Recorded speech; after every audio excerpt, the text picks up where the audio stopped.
ಅವ್ರು ಏನೇ ನಮಗೆ ಕೆಟ್ಟದ್ದು ಮಾಡಿದ್ರು ನಾವು ಕೆಟ್ಟದ್ದು ಬಯಸಬಾರ್ದು. ಹೌದು ಖಂಡಿತ. ಯಾರು ನೀರು ಬಂದಿದೆ ಇಲ್ಲಿಂದ ಬಂದು రెండు భాష చెప్పు చెప్పు చెప్పు తెలుగులోనే ಎಷ್ಟು ಬರ್ತಾ ಹೇಳು. ಏ ಊರ್ಕಮ್ಮ ನಾನೇ ಕರ್ಕೊಬಂದು ಇಲ್ಲಿಗೆ ಅವನು ಹೊಲ ಬೇರೆಯವ್ರಿಗೆ ಆಗಿತ್ತು, ಅದು ಕೋರ್ಟಲ್ಲಿ ಇವನಿಗೆ ಆಯಿತು. ತಿರ್ಗಾ ಇಲ್ಲಿ ಅರ್ಕೆ ಮಾಡ್ಕೊಂಡು ಹೋದ, ನಾನು ಬಂದು ತಿರ್ಗಾ ಇದು ಮಾಡ್ತೀನಿ ಅಂತ. ಬೇರೆಯವ್ರಿಗೆ ಆಗಿರೋದು ಇವನಿಗೆ ಆಯಿತು. ಅದ್ರ ಬೋರ್ ಹಾಕ್ಸ್ತಾ ನೀರು ಬಿದ್ದರೆ ಚೆನ್ನಾಗಿ ಬಂದ್ರೆ ತಿರ್ಗಾ ಬರ್ತೀನಿ ಅಂದ.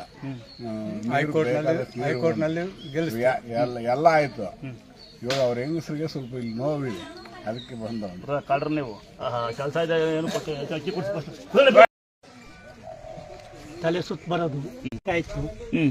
ಈಗ ಕಂಪ್ಲೀಟ್ ಇಲ್ಲಿ ಬಂದ ಮೇಲೆ ಬಂದಿಲ್ಲ. ಯಾವ ಊರದಯ್ಯ? ಪುರ್ತಕಟ್ಟೆ. ಅಂದಿಂಗೆ ಪುರ್ತಕಟ್ಟೆರ ಕರಿಯಣ್ ಶೆಟ್ಟಿ ಕಡೆ ನೋಡಿ ನೋಡಿ ಮಗ